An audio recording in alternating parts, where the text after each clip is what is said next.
dan bisa apa ya, ditonton oleh audiens kita sampai tuntas. Karena PR-nya bikin konten itu adalah orang tuh nggak langsung nonton sampai habis gitu ya. Kadang-kadang cuma ngeliat depannya aja udah langsung skip, skip, skip. Bener nggak? Oh, nggak bisa kebuka sosmednya, Kauke. Oh, Kauke berarti coba bikin akun baru aja ya. Oke, kalau gitu kita mulai ya, teman-teman ya. Siapkan buku catatan, alat tulisnya, dan kita akan mulai belajar. Oke, sudah bisa belum ya muncul? Kalau sudah muncul, boleh dibantu diketik sudah muncul. Eh, sudah ya. Oke, kalau begitu, teman-teman, pagi hari ini kita akan belajar tentang bukan bikin sandwich, bukan ya. Walaupun gambarnya sandwich, ada yang udah sarapan pagi hari ini atau masih intermittent fasting. Oke, jadi pagi hari ini kita akan belajar teknik sandwich. Cara bikin konten video yang disukai supaya mau dibagikan orang lain dan mau diikuti apapun tips yang kita berikan ya. Nah, kalau bicara sandwich itu kan ada lapisannya ya, teman-teman ya. Ada roti atasnya, ada isi tengahnya, dan ada lagi roti penutup di bawahnya. Betul ya? Nah, tapi sebelum itu, kita mau bahas dulu nih. Menurut teman-teman yang udah mulai ngonten, tadi yang udah ketik dua, dua, dua gitu ya. Pernah nggak sih ngerasa bahwa udah bikin video tuh kayaknya udah bagus banget deh. Backgroundnya udah cakep, lightingnya udah bagus ya, udah bikin skrip yang bagus, caption udah keren banget. Tapi viewsnya kok kecil ya. Kemudian komentarnya kok sepi, followersnya juga yang nambah dikit banget, cuma nambah satu, nambah dua, terus kadang-kadang nggak naik. Ada? Oke, Kak Cut bilang pernah. Oke. Teman-teman yang lain juga pasti ada yang juga ngalamin. Nah, tenang aja ya. Kamu nggak sendirian, karena memang banyak orang-orang yang bisa bikin konten bagus, teman-teman.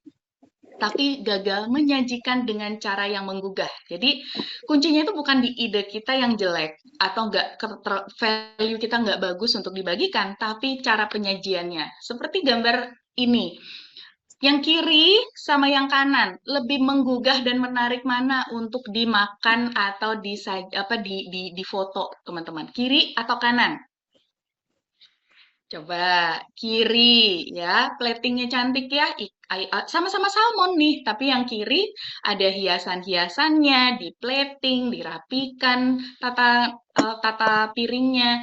Kalau yang kanan ya udah seonggok daging ikan salmon, udah taruh di atas ini tuh meja kayu atau talenan kayu gitu ya. Terus udah deh makan aja langsung gitu.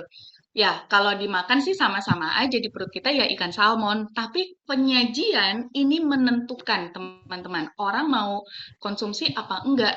Apalagi kalau ini kita bicara mau menyajikan untuk orang lain. Kalau menyajikan untuk diri sendiri, ya udah apa adanya juga nggak apa-apa. Tapi kita bicara untuk orang lain, maka sama hal dengan konten.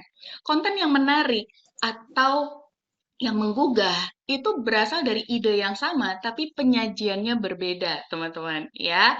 Nah, sekarang kita langsung saja ke teknik konten. Slide saya cuma satu, teman-teman boleh di screenshot.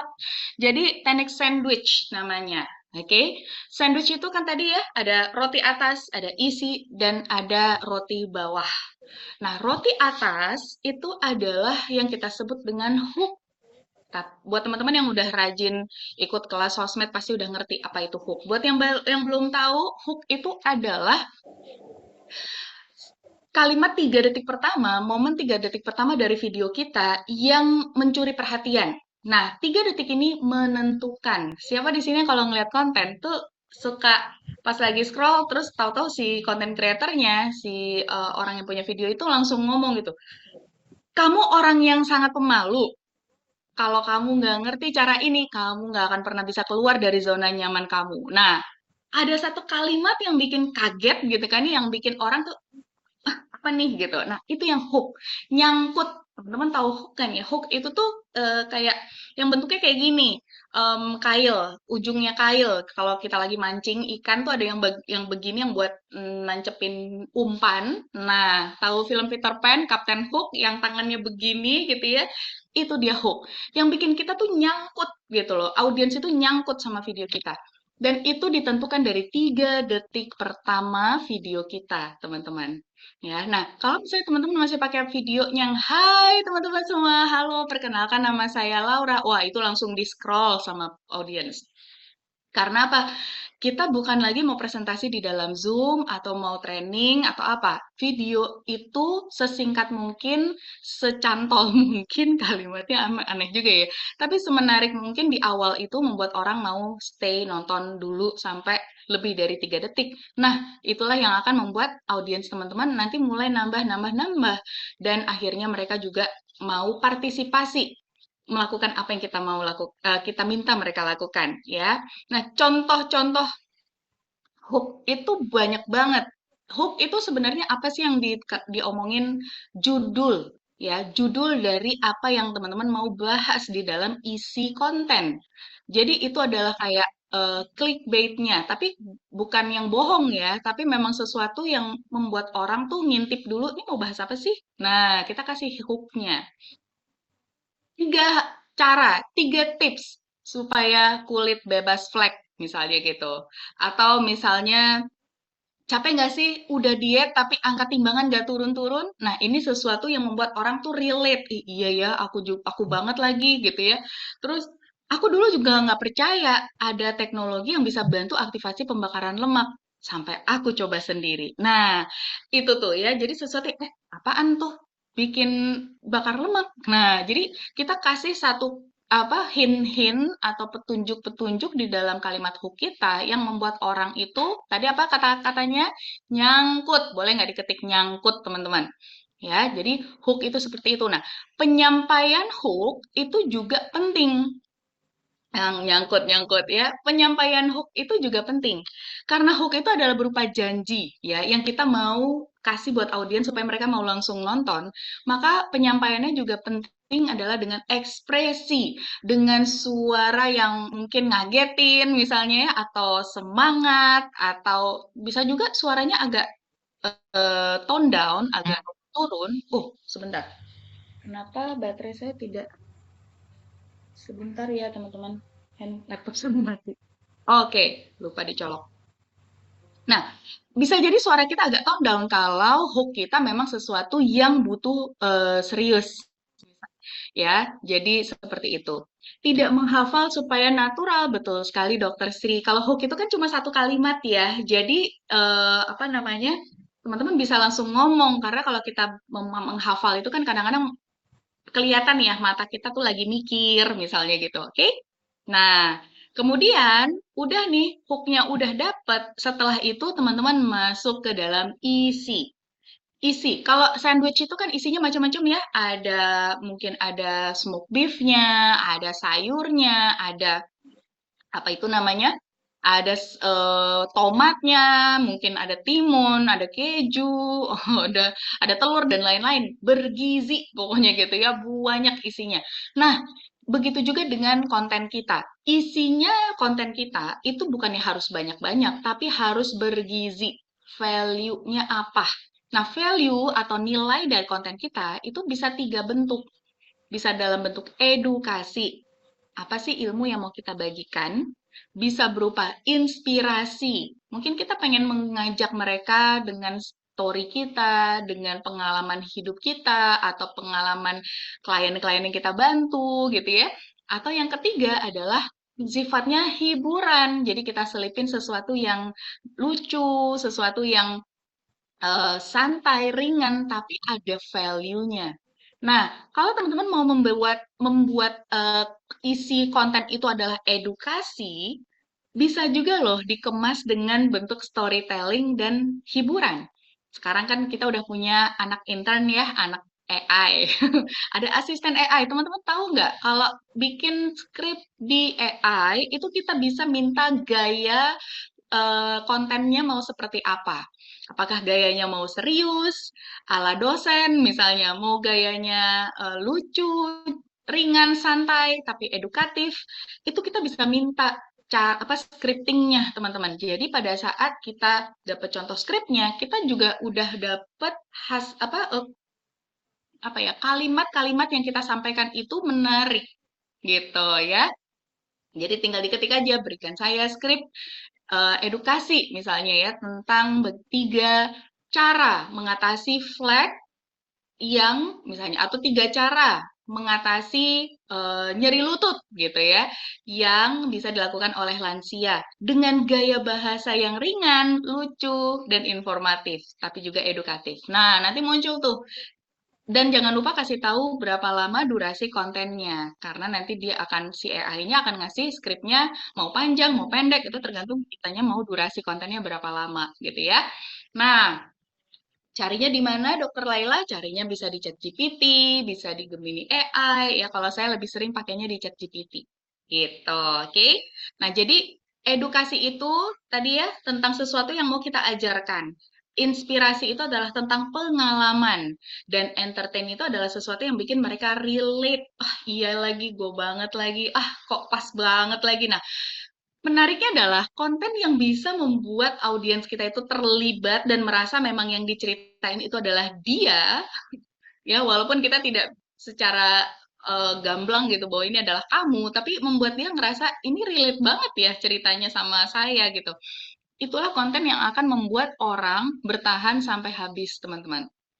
Nah, yang terakhir adalah CTA atau call to action. Apa tuh call to action? Ajakan yang menggerakkan audiens kita untuk melakukan apa yang kita mau mereka lakukan. Jadi, CTA ini penting ada. Kalau misalnya teman-teman cuma sampai hook dan sampai ke body aja, isi aja, udah gitu selesai, itulah yang membuat orang tidak melakukan follow Anda, nge-share video Anda misalnya, nge-like atau komen atau menghubungi Anda ya karena nggak disuruh juga gitu. Oh ya udah bagus sih kontennya gitu ya. Nah, makanya kalau mau menaikkan engagement, menaikkan jumlah followers, menaikkan jumlah leads yang menghubungi Anda, maka leads itu apa ya? Prospek ya, orang-orang yang bisa menghubungi Anda. Maka penting sekali ada yang namanya CTA, sandwichnya ditutupi lagi pakai roti di bawahnya. Bayangin kalau sandwich, rotinya cuma di atas. Makannya gimana ya, teman-teman ya? Bleber-bleber, bener nggak? Sandwich nggak ada roti atas, nggak ada roti bawah, juga cuma isinya doang, makannya juga susah. Sama juga, sandwich nggak ada roti atas, cuma ada isi sama roti bawah, nggak bisa dipegang juga gitu ya. Jadi harus utuh. Nah, CTA ini adalah roti bawahnya. Penutupnya apa? Oke. Nah, CTA ini harus memberikan rasa sesuatu yang membuat emosi mereka tergerakkan. Oke. Contohnya, kalau kamu pernah ngerasain hal yang sama, tulis aku banget di kolom komen. Nah, itu kita lagi mainin perasaan. Iya, ini aku banget lagi gitu ya. Terus dia ketik, aku kak, aku kak, aku kak. Contoh gitu ya. Atau misalnya teman-teman mau bangun call to action-nya itu yang membangun koneksi. Follow akun ini karena minggu depan aku akan bahas teknik berikutnya. Ini kalau misalnya mau bikin kontennya itu berkelanjutan dan berkaitan gitu ya. Nah, jadi kalau kayak gitu kan dia jadi terpenasaran. Oh, keren juga nih kontennya hari ini menarik. Berarti besok saya mau klik lagi deh gitu ya. Kemudian atau konversi, CTA-nya tuh konversi. Jadi kalau yang pertama tadi adalah call to action untuk engagement ya. Em, Kalau kamu merasa relate, kalau kamu merasa ini adalah pengalaman kamu juga, ketik saya di kolom komen, itu adalah engagement, call to action yang berkaitan tentang engagement, melibatkan dia. Yang kedua tadi adalah call to action koneksi. Follow akun ini karena minggu depan atau karena besok saya akan memberikan tips yang menarik yang kamu belum pernah tahu. Nah, itu dia langsung follow. Yang ketiga adalah call to action konversi. Ini yang kita pengen banget. Kita pengen dia cepet-cepet hubungi kita, jadi kita bisa punya kontak WhatsApp-nya, kemudian nanti kita bisa hubungi untuk apapun, event kah, kemudian atau mau kita temui dan lain-lain gitu ya. Kalimatnya bisa seperti ini. Kalau kamu pengen mulai perjalanan sehatmu bersama komunitas saya, klik link bio atau klik saya di inbox misalnya gitu ya. Ketik saya di inbox misalnya. Nah, itu dia langsung bisa kita arahkan untuk menghubungi kita secara private, secara direct di inbox kah. Kalau kita udah bisa pasang link WA, link kontak kita di bio, itu juga tinggal kasih tahu, klik link bio, dia klik langsung masuk ke WhatsApp kita, contohnya gitu ya. Em, Teman-teman, yang namanya call to action yang terbaik itu bukan sesuatu yang memaksa, ya. Jadi sesuatu yang membuat mereka tuh lebih dekat dengan value kita. Nah, penting untuk teman-teman, poin terakhir adalah gimana caranya supaya teknik sandwich ini berhasil adalah teman-teman melakukan rutin di setiap konten, selalu ada roti atas, isi, dan roti bawah ini gitu ya. Hook, body, dan CTA ini harus selalu ada. CTA-nya harus selalu sama nggak?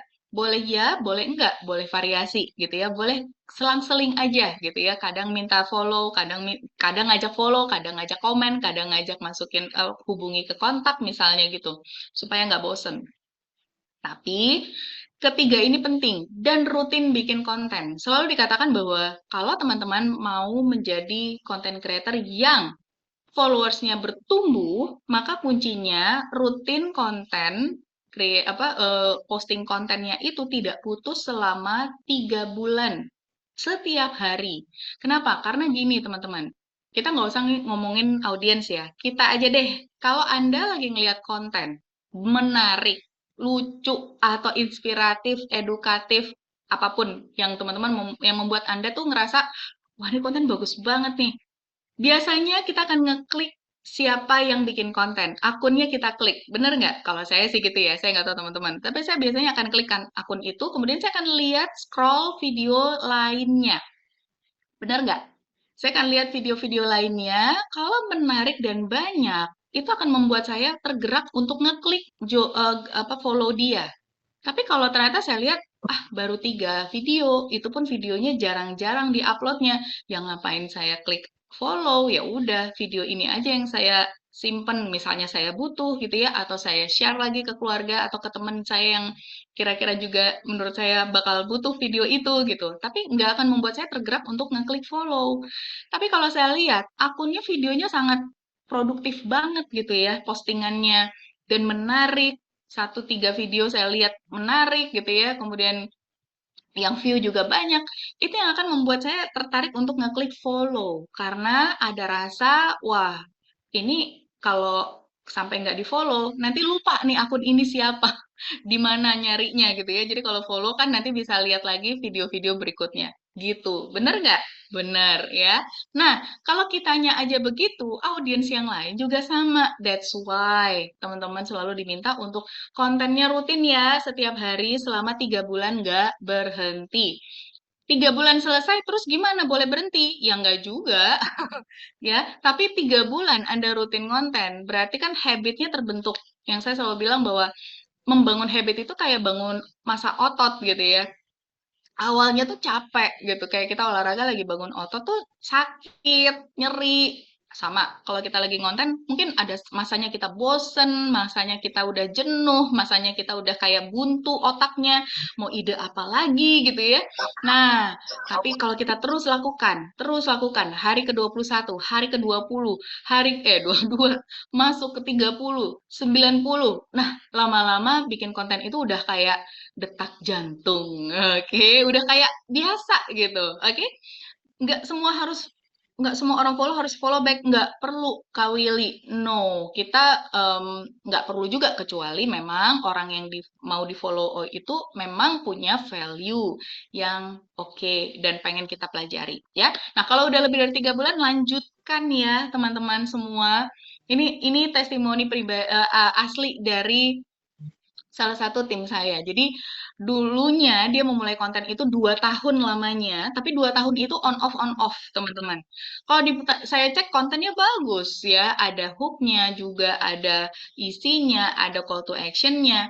Tapi bolong-bolong, kadang hari ini bikin, nanti 6 hari bikin, ntar seminggu kosong, ntar ada lagi 3 hari kemudian bikin, kosong lagi, ntar kadang 3 hari berturut-turut, 1 hari bisa 3 video, tapi habis itu kosong 2 bulan gitu ya. Selama 2 tahun kayak begitu. Apa yang terjadi teman-teman? Followersnya cuma nambah dari nol, dari awal bikin, menjadi sekitar 220, 230. 2 tahun. Ya, videonya juga udah ratusan, karena kan walaupun 2 tahun bolong-bolong tetap aja ada gitu ya. Videonya juga udah banyak. Tapi setelah dia jalankan rutin melakukan teknik sandwich, dengan ekspresi, dengan energi, dan kemudian juga rutin nggak bolong selama 1 bulan berturut-turut setiap hari. Teman-teman tahu nggak? Langsung naik jadi 10.000 followers. Oke, bayangin ya, 2 tahun cuma 200-an followersnya. Dalam 1 bulan, tapi melakukan dengan teknik yang benar, energi, kemudian juga rutin setiap hari, non-stop, naik 10.000 followers. Jadi, result itu bukan tentang, wah, harus jago ya, wah, harus cantik ya, wah, harus proper ya alat-alatnya. Enggak, tim saya ini pakai cara ya, pakai device yang sama, handphone yang sama, background yang sama, baju yang nggak berbeda dari sebelumnya, hanya beda di teknik dan kerutinitasnya, konsistensinya. Itu yang membedakan hasil, ya. Jadi ada kalimat bagus banget dari salah satu atlet basket dia bilang bahwa hari pertandingan itu nggak berat. Yang berat itu adalah persiapan sebelum pertandingan. Nah, teman-teman, kalau mau menjadi content creator yang sukses, punya banyak followers, yang tentunya dari followers itu nanti terkonversi menjadi daftar nama yang nggak akan pernah habis untuk Anda ajak dalam gerakan Duta Sehat, kuncinya adalah konsistensi. Tapi konsistensi nggak cuma sekedar konsisten, tapi kemudian nggak diperbaiki penyajian kontennya dengan teknik yang benar, energi, terutama energi ya. Nggak masalah, Coach, saya masih baca pakai teleprompter atau saya masih baca pakai tulisan di buku, boleh nggak? Nggak masalah. Oke, yang penting itu tadi, konsistensi adalah the real kuncinya. Oke, nah selesai deh kalau begitu. Wait, kenapa ini? Oh iya dia. Stop share. So, itu dia teman-teman semua. Semudah-mudahan bermanfaat dan besok, kalau teman-teman merasa pagi hari ini, wah ilmunya oke nih, daging apa segala gitu ya, saya mau langsung praktek. Betul, harus praktek. Jadi PR dari saya hari ini setelah selesai conference call, langsung posting satu konten Anda dengan teknik sandwich yang benar, kasih energinya, ya. Dan besok, teman-teman, besok yang sudah tiket TikTok Secret Funnel sebagai lanjutan dari event Empower hari Minggu kemarin, teman-teman akan dapat spesial materi yang luar biasa banget dari para pembicara. Pastikan teman-teman besok hadir. Nanti cek lagi, kalau yang belum punya tiketnya, coba tanya sama coachnya, masih bisa nggak saya mau ikut besok gitu ya, karena besok itu materi yang diberikan akan betul-betul membantu memperkaya dan mempertajam cara Anda membangun sosial media dengan lebih efektif dan produktif. Oke, itu saja dari saya. Semoga bermanfaat. Selamat beraktivitas. Assalamualaikum warahmatullahi wabarakatuh. Bye-bye.